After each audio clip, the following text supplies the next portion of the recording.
بسم الله الرحمن الرحيم ولو أننا نزلنا إليهم الملائكة وكلمهم الموتى وحشرنا عليهم كل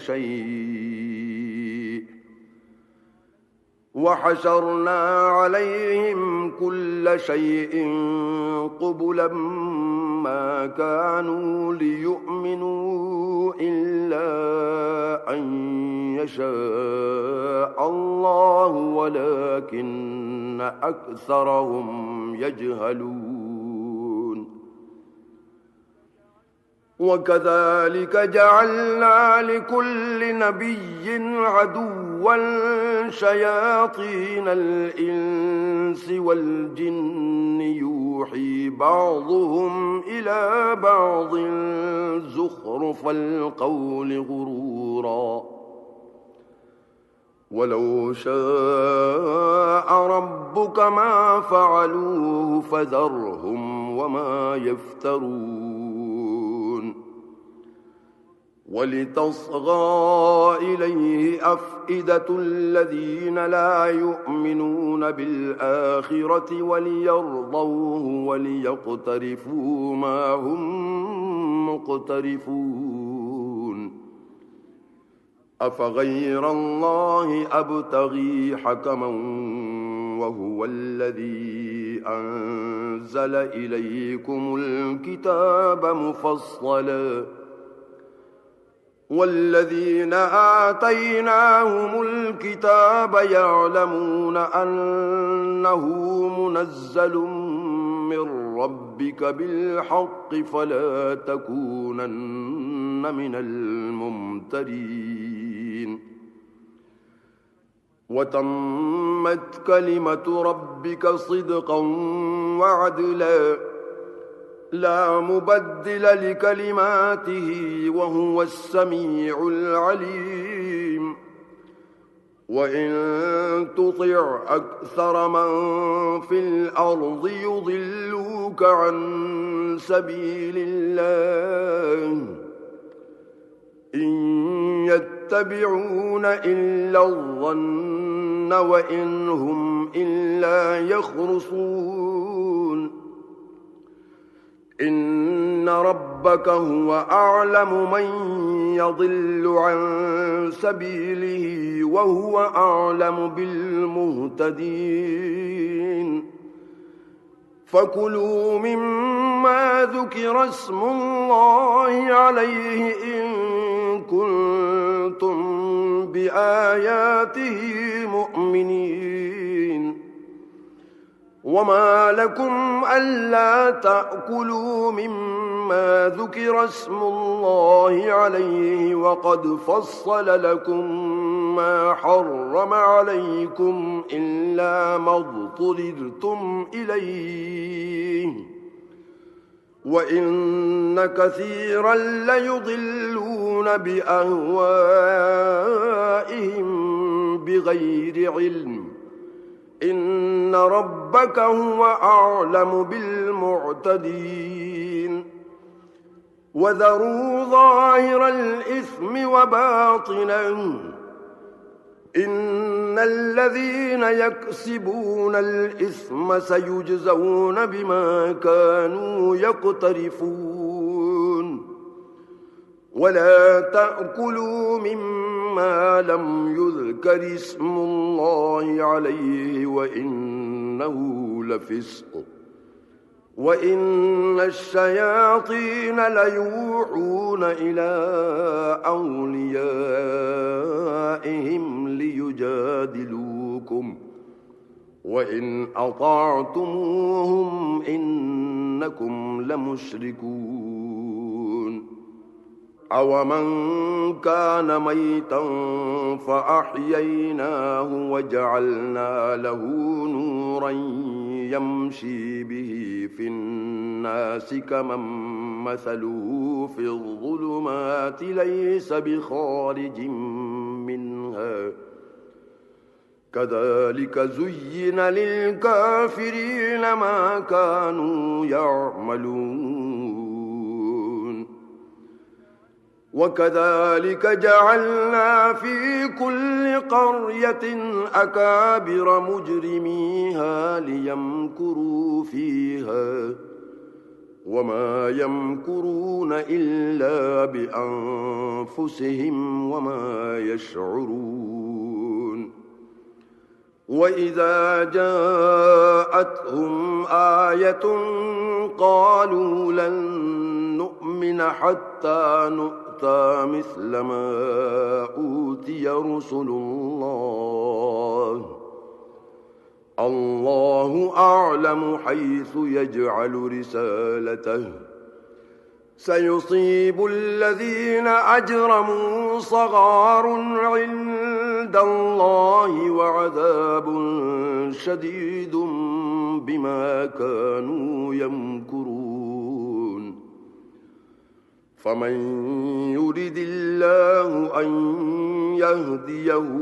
يشرح صدره للإسلام ومن يرد أن يضله يجعل صدره ضيقا حرجا كأنما يصعد في السماء كذلك يجعل الله الرجس على الذين لا يؤمنون وهذا صراط ربك مستقيما قد فصلنا الآيات لقوم يذكرون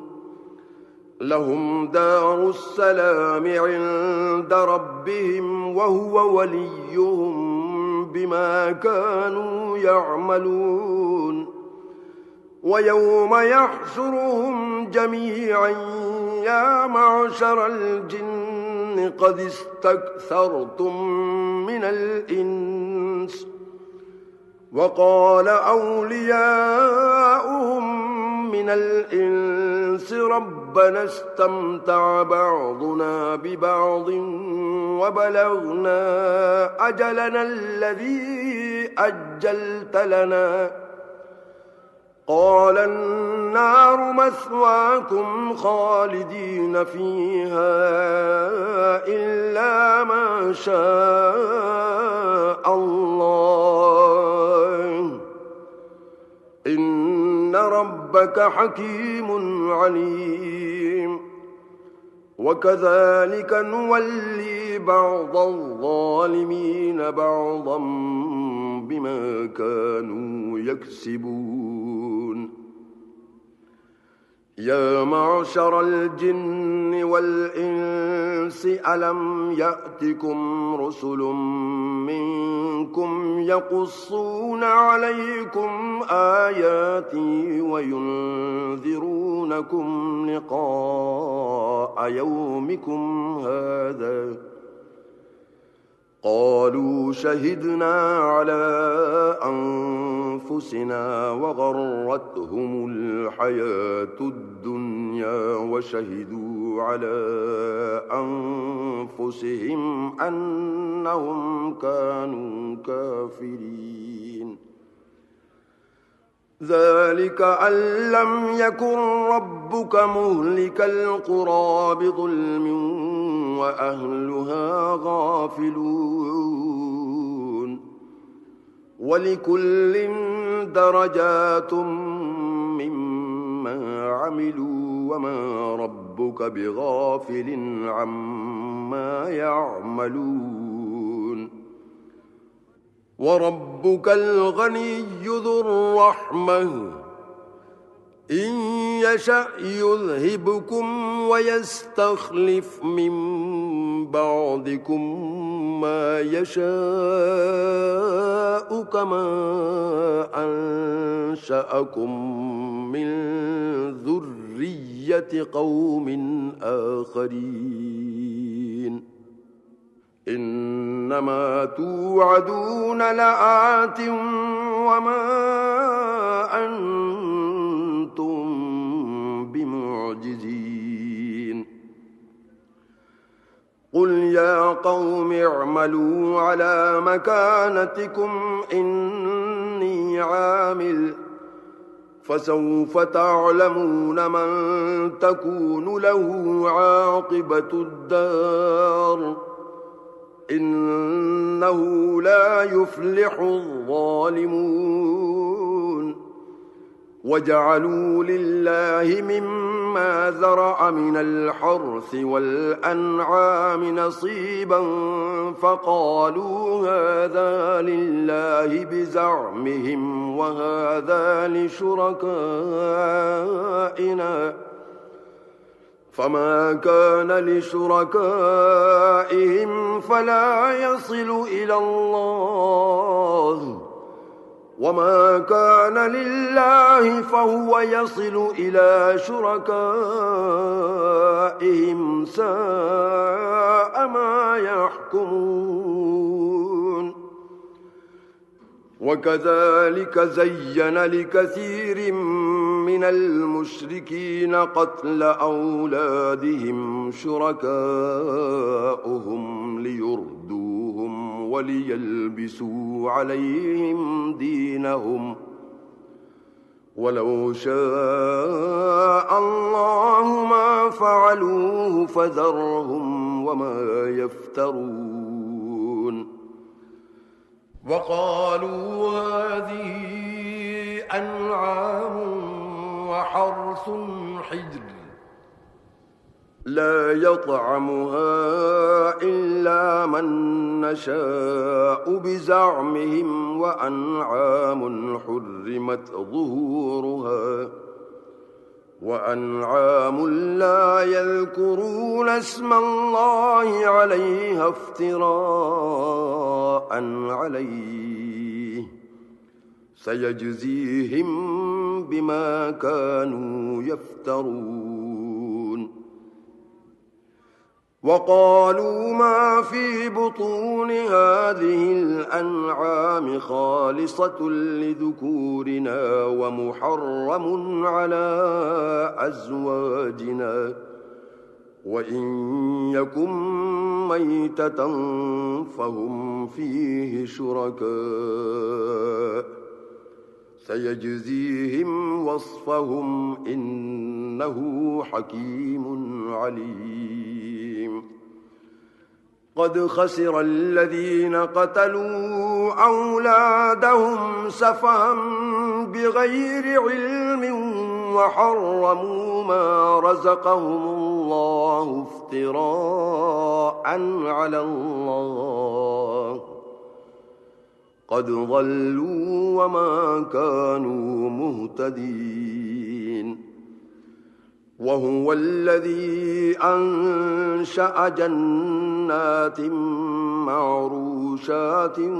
وغير معروشات والنخل والزرع مختلفا أكله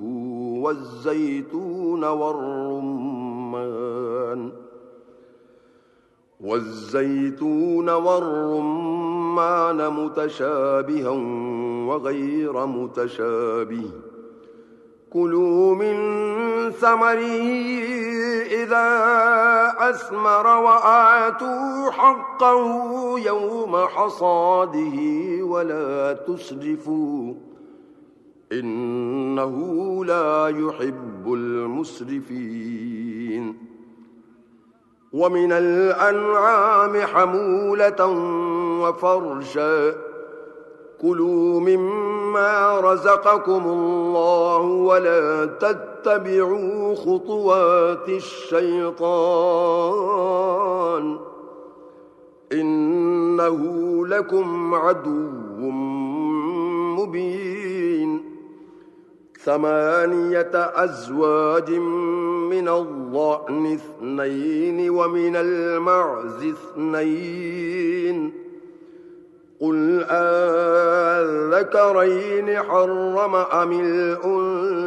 الأنثيين أما اشتملت عليه أرحام الأنثيين نبئوني بعلم إن كنتم صادقين ومن الإبل 2 ومن البقر 2 قل أذكرين حرم أم الأنثيين أما اشتملت عليه أرحام الأنثيين أم كنتم شهداء إذ وصاكم الله بهذا فمن أظلم ممن افترى على الله كذبا ليضل الناس بغير علم إن الله لا يهدي القوم الظالمين قل لا أجد فيما أوحي إلي محرما على طاعم يطعمه إلا أن يكون ميتة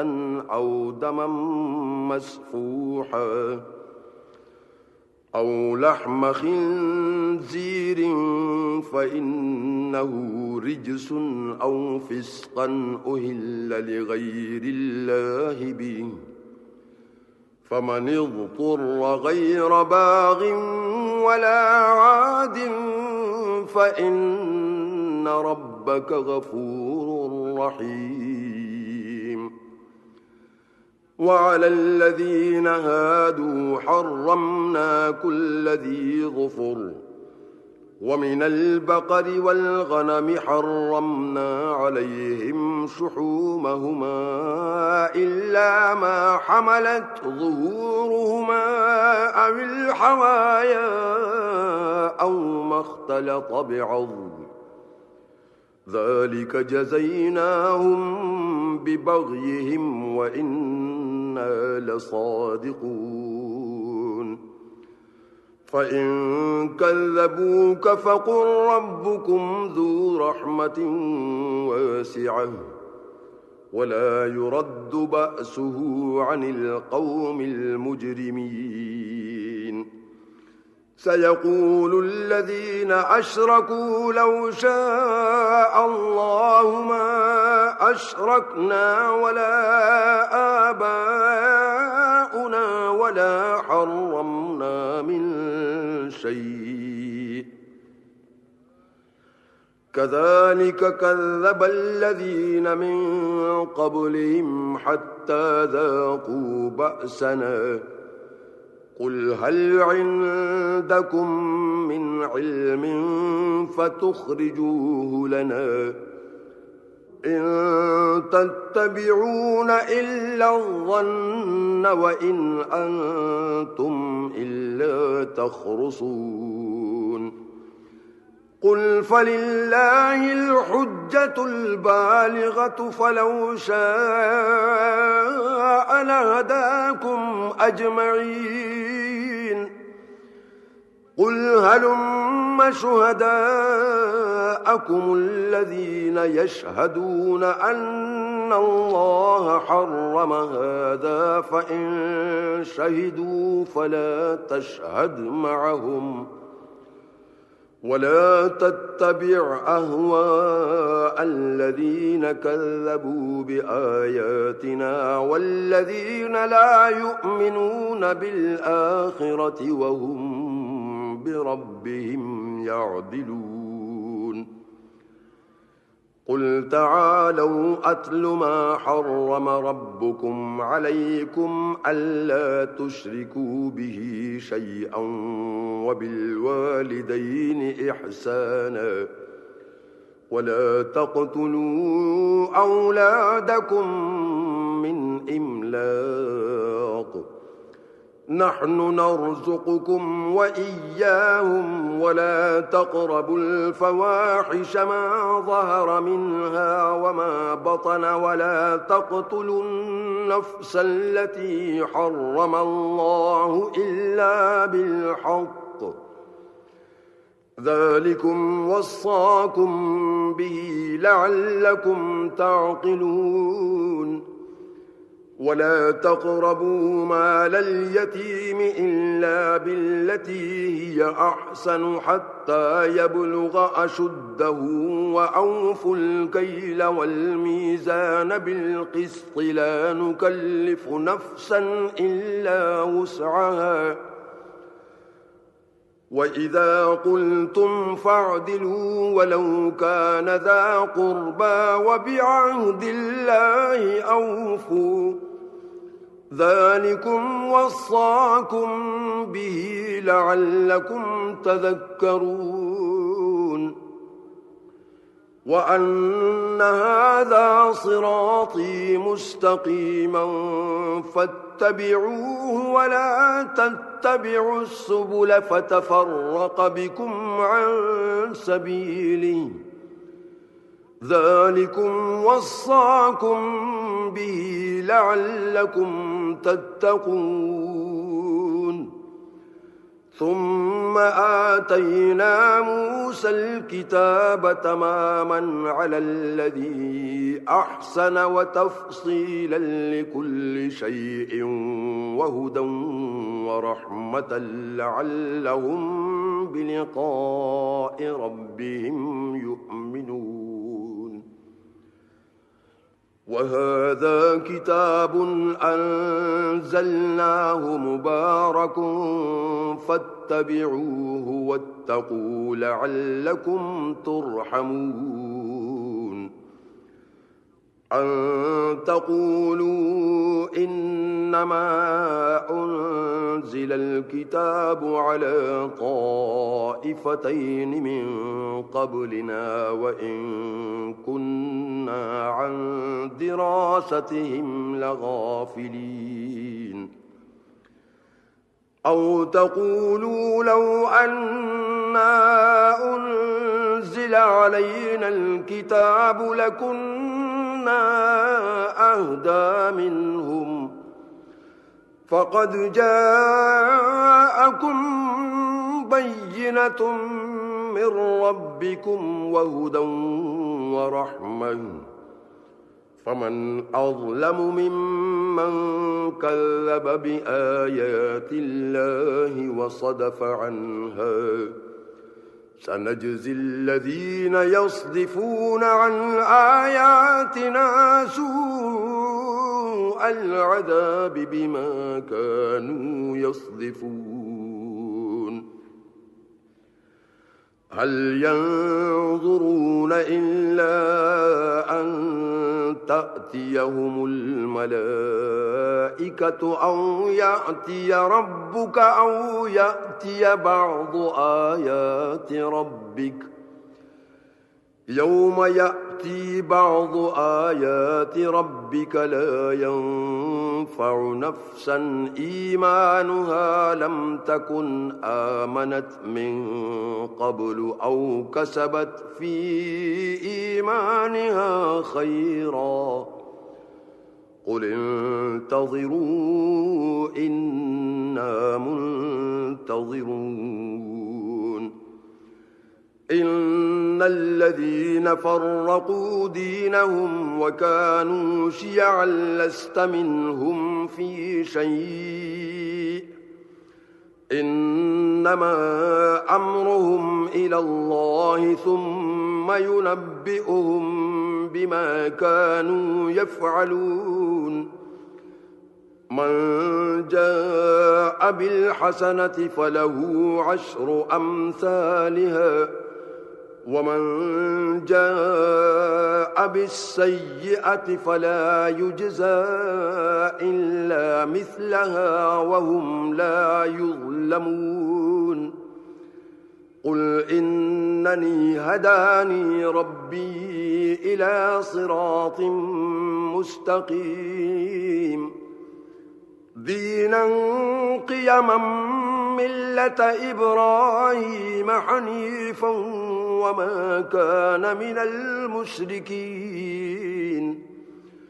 قل إن إن صلاتي ونسكي ومحياي ومماتي لله رب العالمين لا شريك له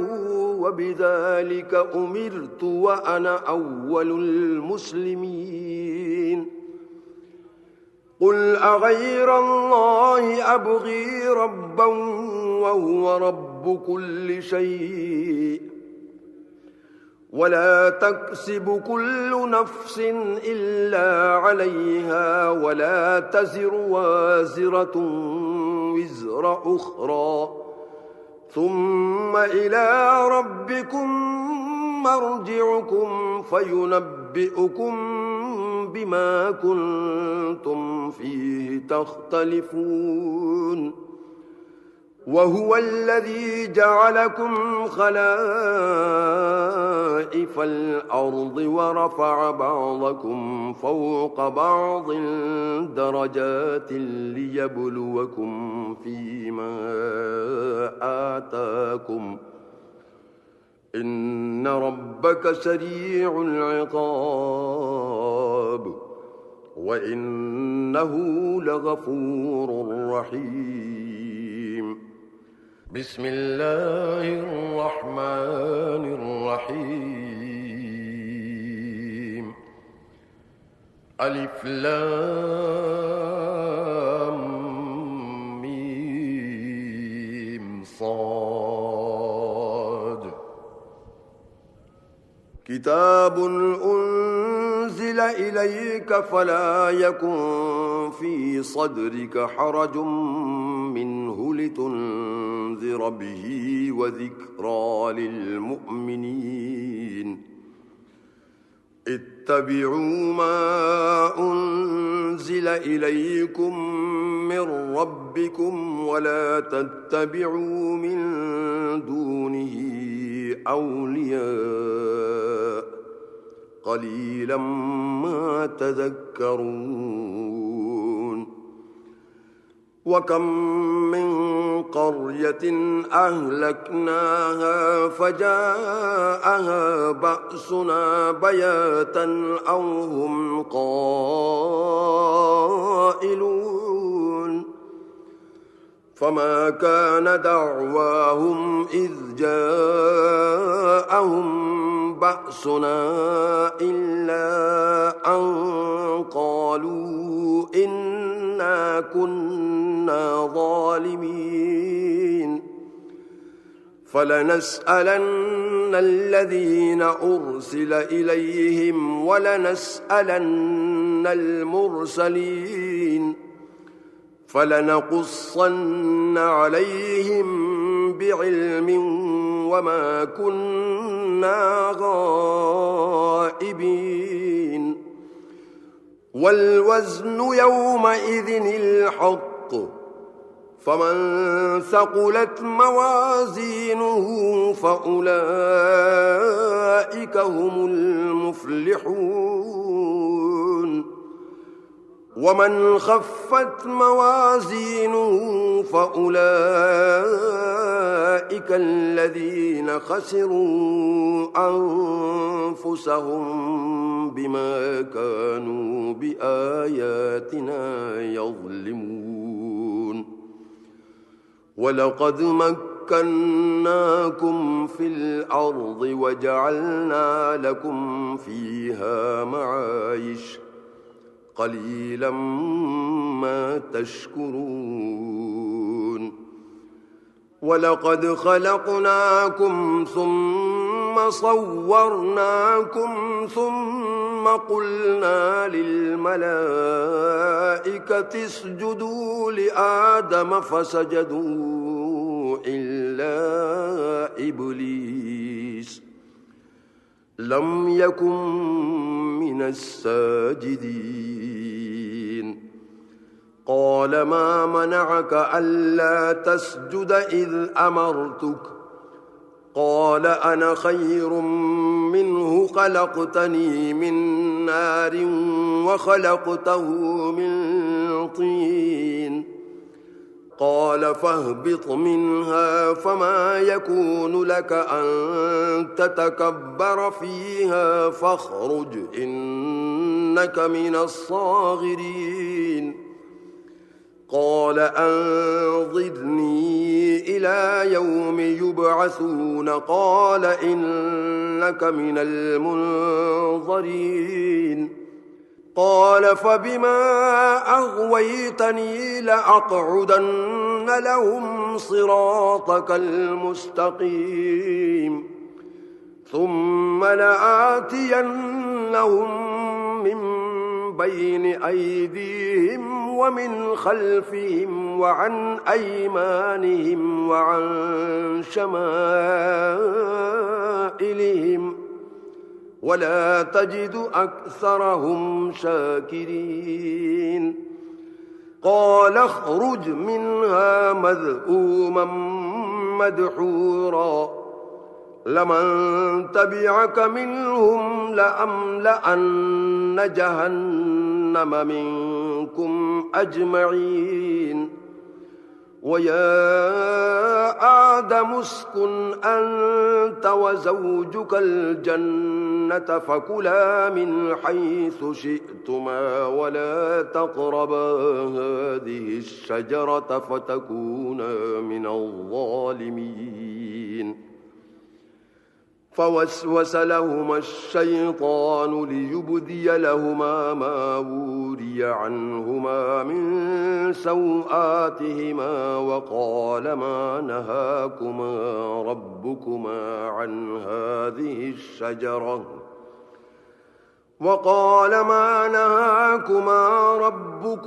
عن هذه الشجرة إلا أن تكونا ملكين أو تكونا من الخالدين وقاسمهما إني لكما لمن الناصحين فدلاهما بغرور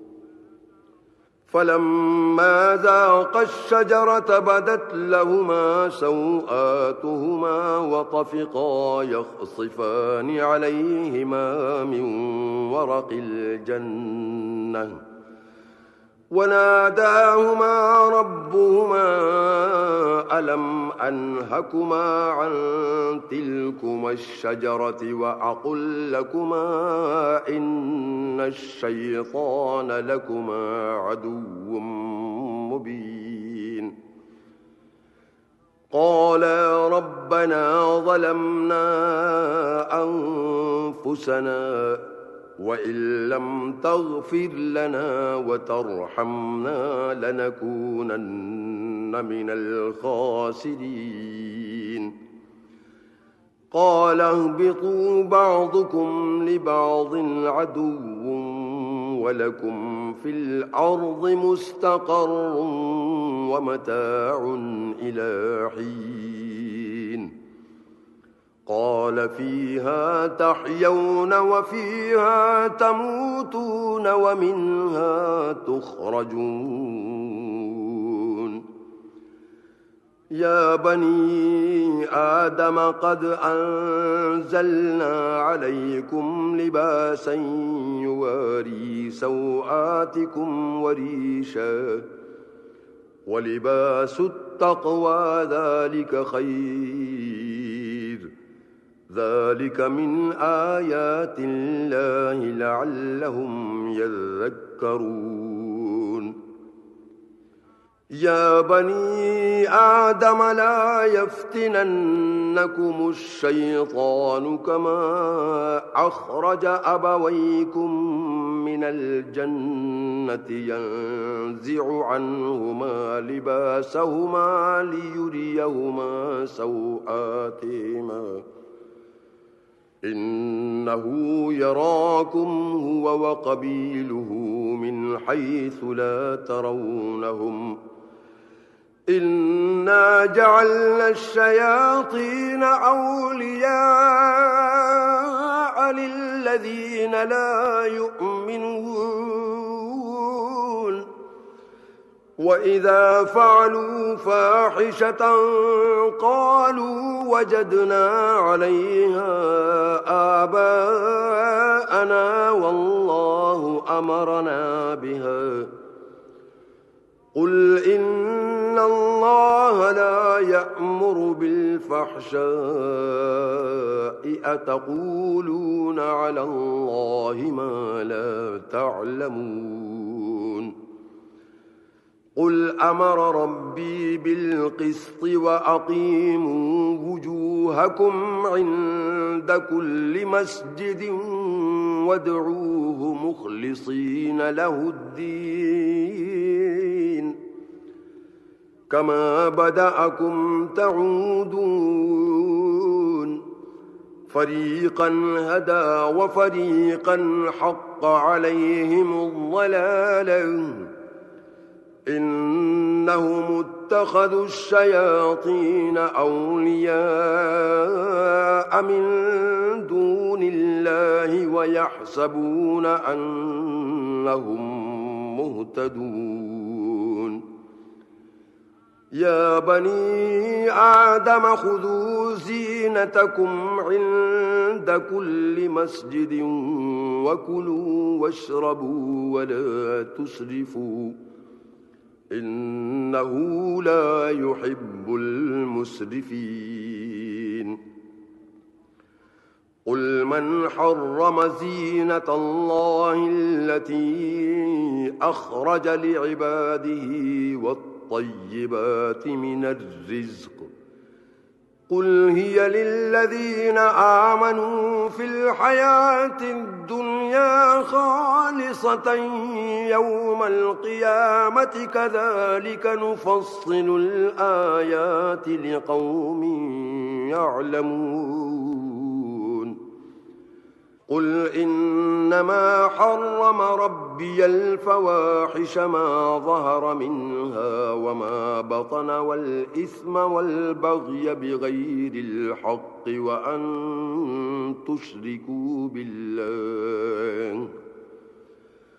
وأن تشركوا بالله ما لم ينزل به سلطانا وأن تقولوا على الله ما لا تعلمون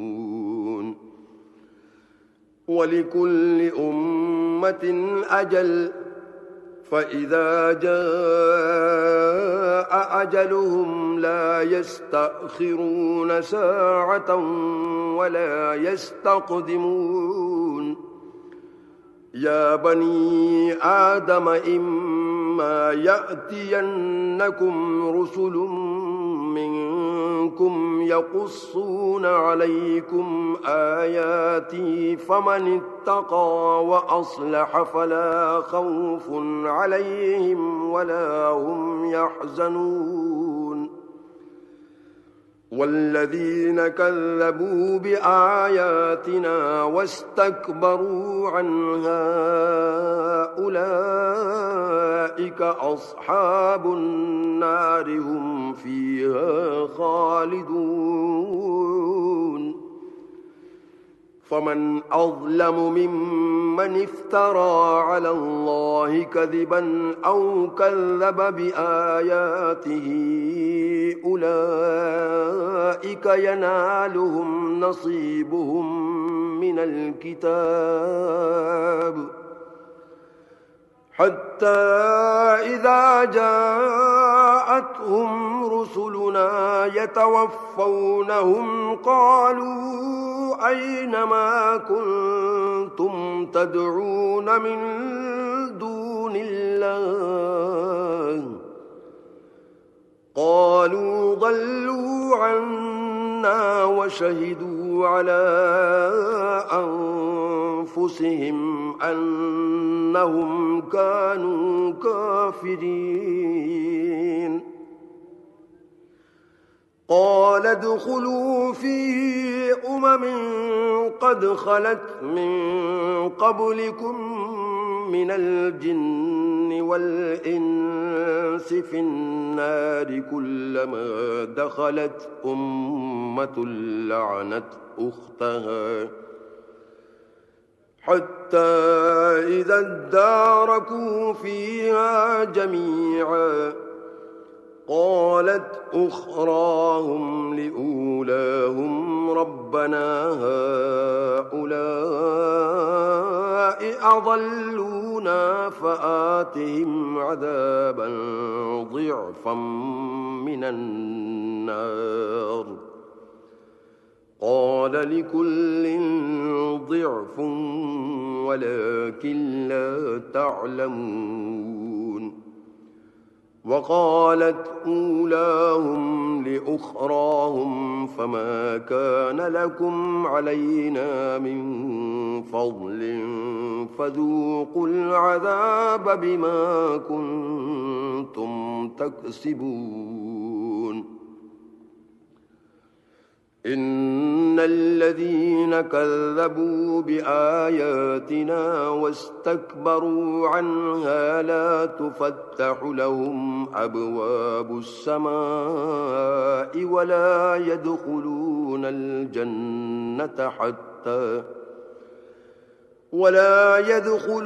الجنة حتى يلج الجمل في سم الخياط وكذلك نجزي المجرمين لهم من جهنم مهاد ومن فوقهم غواش وكذلك نجزي الظالمين والذين آمنوا وعملوا الصالحات لا نكلف نفسا إلا وسعها أولئك أصحاب الجنة هم فيها خالدون ونزعنا ما في صدورهم من غل تجري من تحتهم الأنهار وقالوا الحمد لله الذي هدانا لهذا وما كنا لنهتدي لولا أن هدانا الله لقد جاءت رسل ربنا بالحق ونودوا أن تلكم الجنة أورثتموها بما كنتم تعملون ونادى أصحاب الجنة أصحاب النار أن قد وجدنا ما وعدنا ربنا حقا فهل وجدتم ما وعد ربكم حقا قالوا نعم فأذن مؤذن بينهم اللعنة الله على الظالمين الذين يصدون عن سبيل الله ويبغونها عوجا وهم بالآخرة كافرون وبينهما حجاب وعلى الأعراف رجال يعرفون كلا بسيماهم ونادوا أصحاب الجنة أن سلام عليكم لم يدخلوها وهم يطمعون وإذا صرفت أبصارهم تلقاء أصحاب النار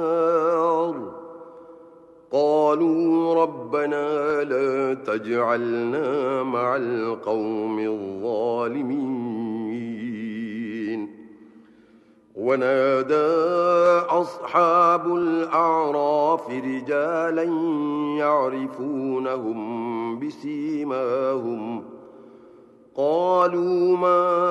أغنى عنكم جمعكم وما كنتم تستكبرون أهؤلاء الذين أقسمتم أقسمتم لا ينالهم الله برحمة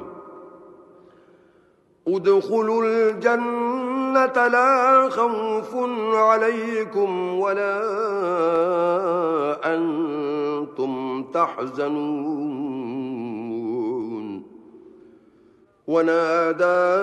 أصحاب النار أصحاب الجنة أن أفيضوا علينا من الماء أو مما رزقكم الله قالوا إن الله حرمهما على الكافرين الذين اتخذوا دينهم لهوا ولعبا وغرتهم الحياة الدنيا فاليوم ننساهم كما نسوا لقاء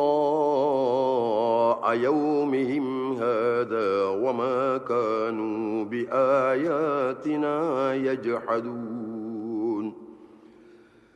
ولقد جئناهم بكتاب فصلناه على علم هدى ورحمة لقوم يؤمنون هل ينظرون إلا تأويله يوم يأتي تأويله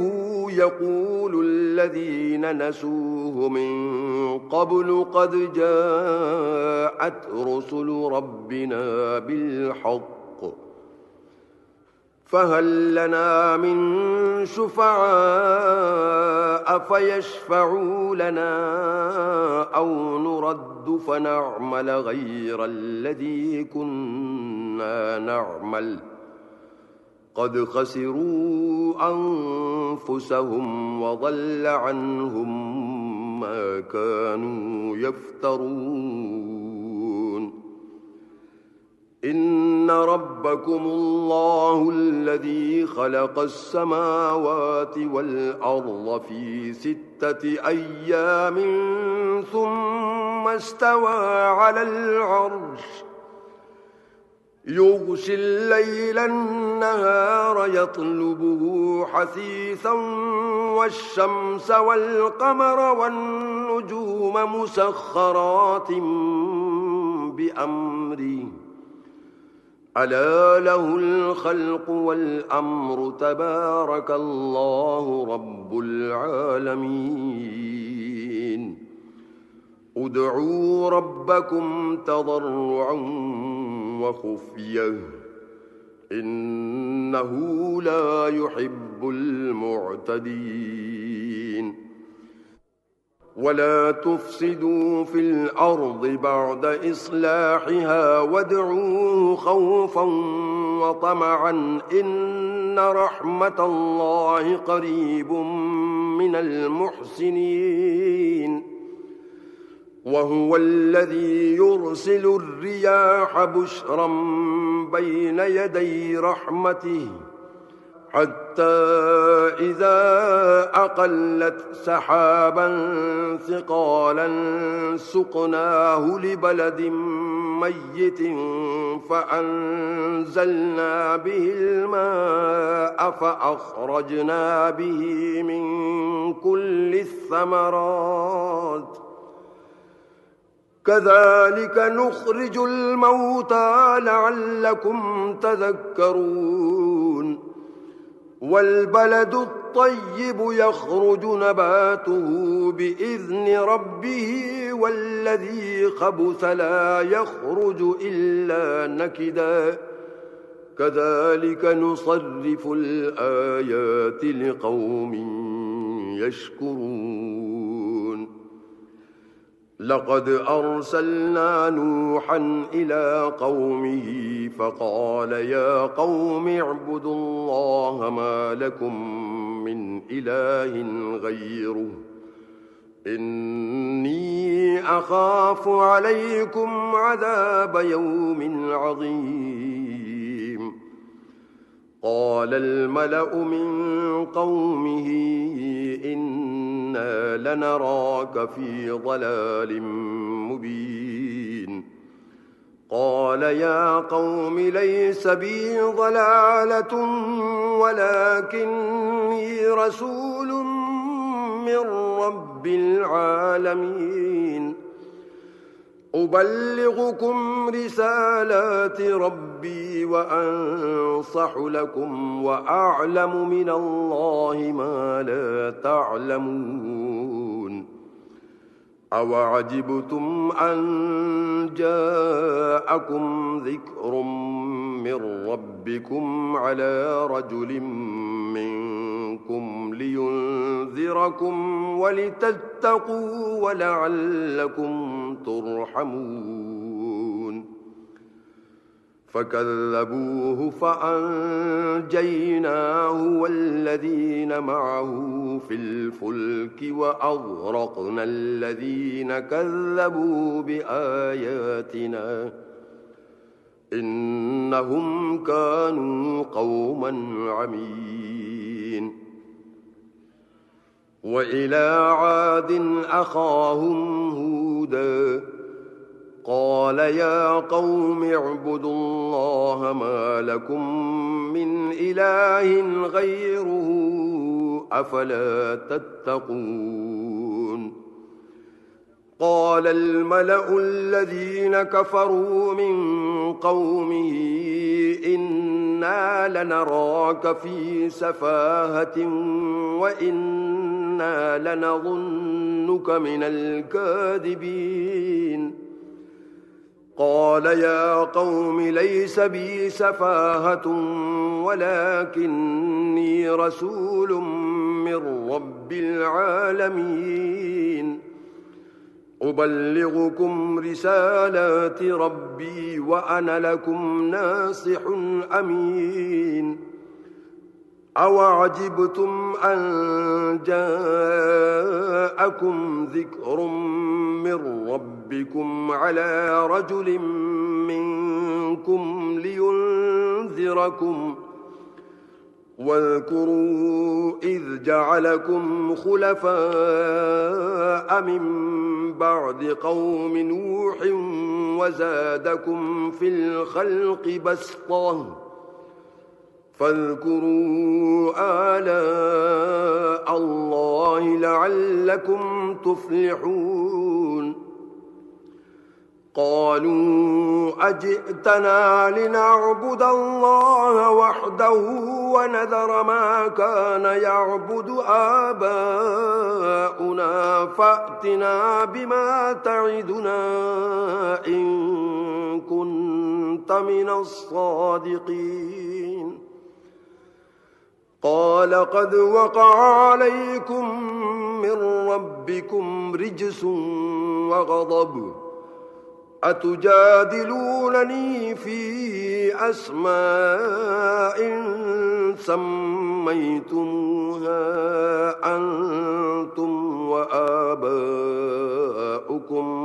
ما نزل الله بها من سلطان فانتظروا إني معكم من المنتظرين فأنجيناه والذين معه برحمة منا وقطعنا دابر الذين كذبوا بآياتنا وما كانوا مؤمنين وإلى ثمود أخاهم صالحا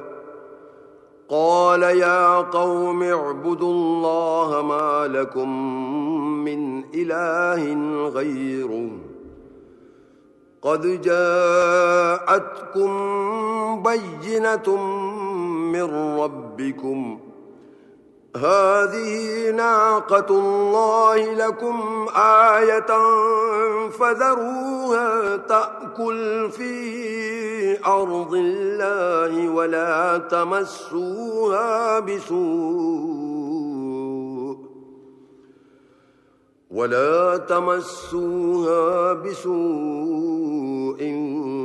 فيأخذكم عذاب أليم واذكروا إذ جعلكم خلفاء من بعد عاد وبوأكم في الأرض تتخذون من سهولها قصورا وتنحتون الجبال بيوتا فاذكروا آلاء الله ولا تعثوا في الأرض مفسدين قال الملأ الذين استكبروا من قومه للذين استضعفوا لمن آمن منهم أتعلمون أن صالحا مرسل من ربه قالوا إنا بما أرسل به مؤمنون قال الذين استكبروا إنا بالذي آمنتم به كافرون فعقروا الناقة وعتوا عن أمر ربهم وقالوا يا صالح ائتنا بما تعدنا إن كنت من المرسلين فأخذتهم الرجفة فأصبحوا في دارهم جاثمين فتولى عنهم وقال يا قوم لقد أبلغتكم رسالة ربي ونصحت لكم ولكن لا تحبون الناصحين ولوطا إذ قال لقومه أتأتون الفاحشة ما سبقكم بها من أحد من العالمين إنكم لتأتون الرجال شهوة من دون النساء بل أنتم قوم مسرفون وما كان جواب قومه إلا أن قالوا أخرجوهم من قريتكم إنهم أناس يتطهرون فأنجيناه وأهله إلا امرأته كانت من الغابرين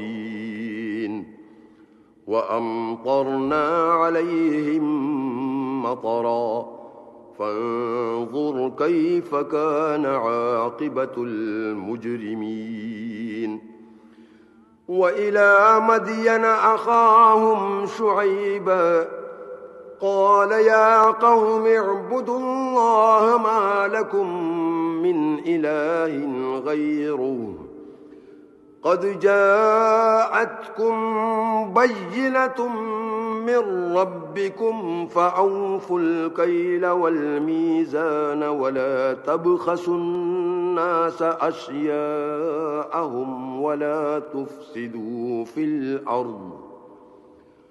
ولا تفسدوا في الأرض بعد إصلاحها ذلكم خير لكم إن كنتم مؤمنين ولا تقعدوا بكل صراط توعدون وتصدون عن سبيل الله من آمن به وتبغونها عوجا واذكروا إذ كنتم قليلا فكثركم وانظروا كيف كان عاقبة المفسدين وإن كان طائفة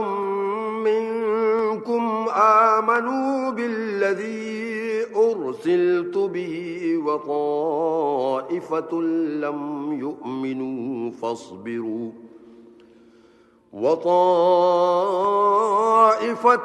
لم يؤمنوا فاصبروا حتى يحكم الله بيننا وهو خير الحاكمين. بسم الله الرحمن الرحيم. ولو أن